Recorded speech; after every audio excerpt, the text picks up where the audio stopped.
Madame, Monsieur, bonjour, merci de nous rejoindre. Voici les titres de l'actualité.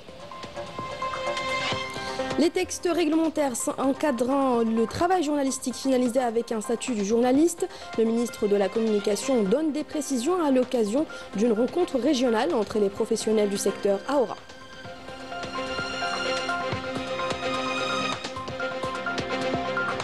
L'extrême droite française s'accroche à une politique de haine pour dissimuler ses défaites successives. Pendant ce temps, l'économie du pays franchit les lignes rouges. La mauvaise gestion et la dilapidation de fonds publics atteignent des records.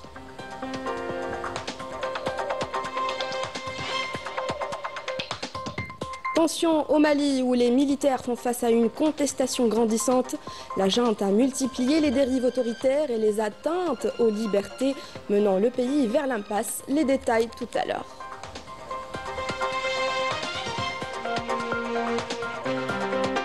Au Maroc, la normalisation avec l'entité sioniste se renforce. Le Marzen est accusé par la population de compromettre la souveraineté nationale et d'aggraver la misère sociale.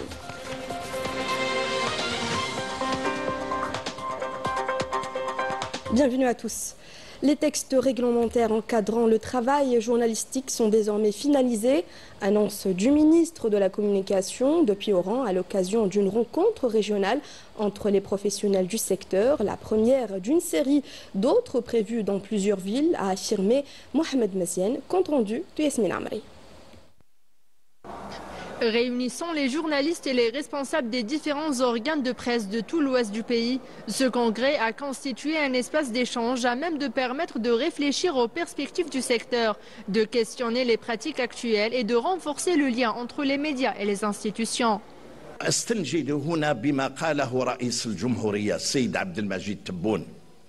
Comme l'a affirmé le président de la République, M. Abdelmajid Tebboune, qui apporte à la famille de la presse toute son affection, son estime et son respect. Nous avons décidé d'appeler les professionnels du secteur et de leur dire, puisque nos frères appellent à la création d'un front intérieur en tant que structure élargie, nous les médias représentons aussi une structure réduite qui s'inscrit dans cette dynamique plus large.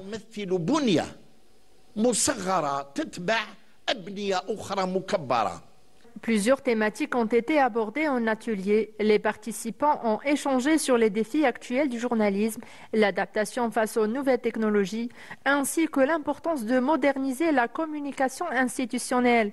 Des discussions qui ont mis en avant la nécessité de concilier innovation et responsabilité professionnelle. Cette rencontre est une belle opportunité pour les gens des médias en général, surtout la nouvelle génération qui maîtrise les outils, les nouveaux outils de communication et sont à la mesure de relever un défi. Les médias sont l'un des remparts essentiels au soutien de toutes les institutions de l'État. Il est impensable d'imaginer la réussite des institutions, dans quelque domaine que ce soit, sans le rôle fondamental de la presse. Ces ateliers sont très importants car ils nous permettent de découvrir comment améliorer, voire développer certaines méthodes de production du contenu médiatique, notamment face aux défis croissants des fausses informations. Saisissant la tenue de cette rencontre, les pouvoirs ont salué le rôle central de la presse nationale et ont appelé à converger les efforts pour améliorer la performance médiatique dans un cadre réglementaire en pleine évolution. Ce congrès régional s'inscrit dans une dynamique de modernisation du paysage médiatique national en posant les bases d'un journalisme plus professionnel, à l'écoute du public et respectant la déontologie et l'éthique journalistique. En France, l'extrême droite enregistre un échec cuisant. Elle s'accroche à une politique de haine pour dissimuler ses défaites successives, pendant que l'économie du pays franchit les lignes rouges en matière de mauvaise gestion et de dilapidation de fonds publics. Dalal Boutabba, Amira Sifta.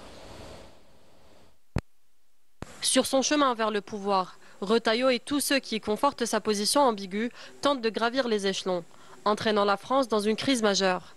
La gestion du ministre de l'Intérieur français soulève des questions sur la place accordée à l'intérêt collectif.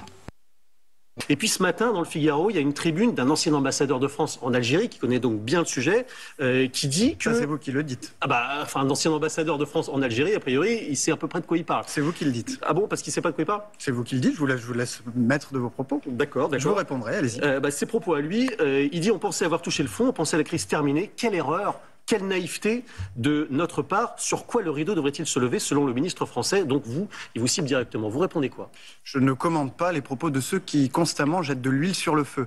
Le principe numéro 1 de la diplomatie, c'est qu'il faut toujours laisser sa chance au dialogue. Ceux qui vous disent le contraire sont des irresponsables. J'ai bien entendu le ministre de l'Intérieur qui a indiqué que toutes les polémiques qu'il avait lancées avaient été utiles. Oui, utiles. Mais pas nécessairement à la France, certainement pas, et certainement pas au ministre de l'Intérieur. Peut-être au candidat à la présidence des LR, mais je ne crois pas que la vocation d'un ministre soit de lancer des polémiques. Et je crois qu'un ministre a vocation, dans son portefeuille, à apporter des réponses. Écoutez, on peut se demander si c'est pas Bruno Retailleau qui essaye de reprendre le dossier en main, alors qu'il avait été heureusement cornérisé par le président de la République. Voilà. Parce qu'il est évident qu'à partir du moment où on arrêtait 3 membres de l'ambassade d'Algérie, il y aurait des représailles. Donc vous comprenez la réaction algérienne? C'est pas que je la comprends, c'est qu'elle est automatique. Je ne rentre pas dans le fait de la comprendre ou pas. C'est qu'on sait qu'Alger ne se laisse pas faire. Voilà. Et que dans ce genre de confrontation, il hausse le ton à chaque fois qu'on hausse le ton. Donc si on veut repartir dans la confrontation que le président de la République avait heureusement arrêté, déclenchée par Bruno Retailleau pour je ne sais quel projet présidentiel, parce qu'il a dû penser que ça faisait bien d'attaquer l'Algérie, on continue comme ça. Donc moi, ce que j'appelle, c'est que les deux présidents se reparlent tout de suite, voilà, et qu'on ne laisse pas faire Bruno Retailleau. Un discours obsessionnel sur l'Algérie a fini par occuper tous les espaces, dans le but de créer une diversion et de faire oublier les vrais problèmes économiques et politiques, que la France elle-même ne peut plus nier. Le tambour d'une crise financière retentit, mais il résonne dans le vide. Monsieur le ministre de l'Intérieur, vous qui vous êtes visiblement trompé de ministère, puisque vous ne parlez que de l'extérieur et surtout de l'Algérie, vous ne vous agitez pas pour les Français, mais pour vos propres intérêts. Et la vérité, c'est que Retailleau est en train de le sacrifier pour gagner son congrès. Vous dites agir pour la France, mais comment peut-on prétendre défendre la France en piétinant ses lois, en piétinant des droits, en piétinant la foi? Monsieur le Premier ministre, votre gouvernement n'est pas à la hauteur de notre histoire commune, pas à la hauteur. Et ce n'est pas l'Algérie qui nous agresse, monsieur le Premier ministre, c'est vous qui agressez la France lorsque les autres osent parler des belles heures de la colonisation. Faire de l'Algérie une question, un sujet d'obsession politique comme est en train de le faire monsieur Retailleau. Mais tout le monde le dit, si vous voulez. Il y a une obsession aujourd'hui sur le cas algérien, notamment de la part de monsieur Retailleau, qui est extrêmement dangereux. Cette dérive s'inscrit dans un contexte plus large où les assoiffés du pouvoir déclenchent une guerre des tranchées politiques. Une lutte féroce qui a commencé bien avant l'heure, où l'on brise sans scrupule les relations internes et externes. Le climat politique se tend au Mali. 3 ans après leur prise de pouvoir, les militaires font face à une contestation grandissante. Conséquence de leurs dérives autoritaires, atteintes aux libertés, la junte mène le pays vers l'impasse. Rina Lerari. À Bamako, le vent ne souffle pas toujours dans le sens des voiles, notamment pour ceux qui ont promis le changement. Considérés autrefois comme des héros, les putschistes ayant pris le pouvoir au nom du salut national font aujourd'hui face à un rejet catégorique du peuple malien et d'une centaine de partis politiques qui dénoncent une grave dérive politique et des atteintes répétées aux libertés fondamentales qui ont plongé le pays dans une impasse. Vous avez pu remarquer de l'avènement de cette transition au Mali à aujourd'hui, il y a des divergences de vues au niveau des partis politiques. Mais là, il s'agit de défendre des principes. Les principes de démocratie et de liberté ne doivent pas être négociables.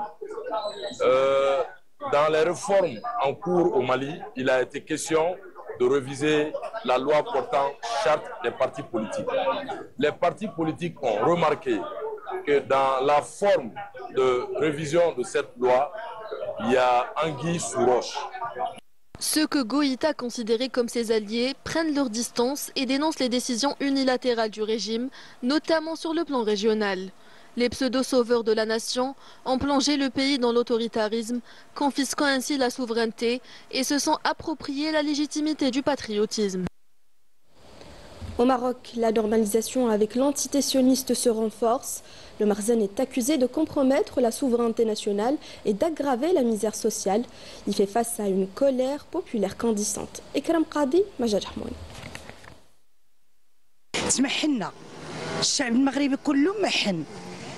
Nous souffrons beaucoup. Tout le peuple marocain est en difficulté. En particulier la classe moyenne à faible revenu. Certains n'ont même pas de retraite pour vivre dignement. Ces problèmes peuvent être discutés au Parlement. Mais où sont les résultats? La situation reste catastrophique. Tant que les mêmes personnes restent au pouvoir, avec les mêmes mentalités corrompues et les mêmes intérêts opaques, rien ne changera. Le résultat? Une reproduction sans fin d'un système défaillant avec des droits bafoués et des conditions de vie déplorables. Le jour où le Makhzen a signé l'accord de normalisation avec l'entité sioniste, il a entraîné tout le pays dans l'impasse. Ce rapprochement avec les sionistes n'a pas apporté la stabilité escomptée ni attiré l'investissement souhaité. En fin de compte, il n'a fait que ternir davantage l'image du pays. Ils ont démoli nos maisons, puis nous ont dit qu'ils allaient nous donner de quoi payer le loyer. Mais ça fait plus d'une semaine qu'ils ne nous ont remis ni chèque, ni de quoi payer le loyer. Les gens se retrouvent sans abri. Face au choix du Makhzen, le peuple marocain dresse un front de résistance réaffirmant son rejet d'une politique de soumission qui ne sacrifie que ses propres citoyens. Le massacre des Palestiniens se poursuit. À Gaza, des dizaines de Palestiniens ont été tués ce matin dans des bombardements de l'entité sioniste. Le quartier El Mawassi à Khan Younes et celui de Jabalia ont été particulièrement ciblés. Par ailleurs, la situation humanitaire est catastrophique. Les Gazaouis sont privés de nourriture, d'eau et de soins à cause de l'embargo de l'occupant. Le point avec notre correspondant Wissam Abou Zaïd, commentaire Raouf Hamouch. Ce sont des images insoutenables, témoins d'une réalité crue et douloureuse. Des corps calcinés d'enfants, de femmes et même de vieux dans la bande de Gaza. Personne n'a été épargné par les frappes sionistes. Sur le quartier d'El Mawassi, à l'ouest de Khan Younes, une autre frappe a fait des dizaines de morts et plusieurs blessés. Désormais, aucun lieu n'est sûr. Dans cet abri, une famille entière a été décimée par les flammes. Le feu ne leur a laissé aucune chance de survivre. Nous étions en train de dormir lorsque des missiles se sont abattus sur notre quartier. Plusieurs personnes ont été calcinées. Une personne handicapée a été littéralement brûlée vive sur sa moto. Une fois encore, les Palestiniens font leurs adieux à un nouveau convoi de martyrs dans une atmosphère de profonde tristesse et de douleur. Ce sont tous des enfants et des familles de déplacés qui cherchaient un abri ici. Ils ont été tous brûlés vifs. Gaza pleure ses morts et compte ses survivants. Il ne reste plus que le silence lourd et étouffant des rescapés qui enterrent les leurs désormais sans larmes car la douleur est devenue leur quotidien. Du sport à présent, le CS Constantine s'est envolé ce matin à destination de Berken où il affrontera le RS Berken pour le compte du match aller des demi-finales de la Coupe de la Confédération. Pour préparer la rencontre dans les meilleures conditions, les joueurs de Khaireddine Madoui sont entrés mardi en stage bloqué au Centre technique national de Sidi Moussa, mis à leur disposition par la Fédération algérienne. Football toujours et on va jouer pour le compte de la 23e journée de Ligue 1 Mobilis ce week-end. Une affiche à retenir en particulier. GS Kabylie et USM Alger qui se disputeront la tête du classement. Les détails par Sid Ahmed Bouraï. Cette journée sera marquée par l'affiche JS Kabylie USM Alger où le podium et même la deuxième place seront en ligne de mire.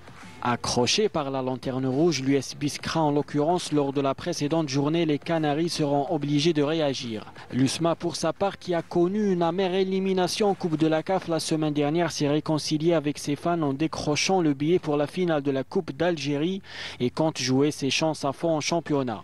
Le Mouloudia d'Alger, qui connaît une mauvaise passe avec 0 victoire lors des 4 derniers matchs, sera en appel sur le terrain de l'US Biskra, dernier au classement qui voit ses chances de rester parmi l'élite s'amincir de journée en journée. Revigoré par une 4e finale de Coupe d'Algérie consécutive, le Chebab de Belouizdad compte confirmer en accueillant l'US Mostaganem.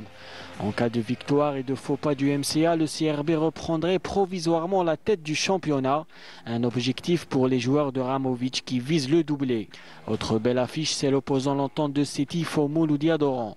Les Hamarawa, très fébriles à l'extérieur avec seulement un point récolté sur 30 possibles, n'auront pas la tâche facile face à un adversaire qui s'est relancé dans la course au podium.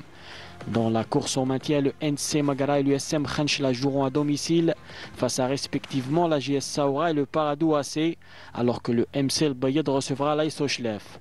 Pour rappel, le match olympique Arbou CS Constantine a été reporté à une date ultérieure. C'est la fin de ce journal. Merci de l'avoir suivi. Excellente suite de programmes sur Canal Algérie.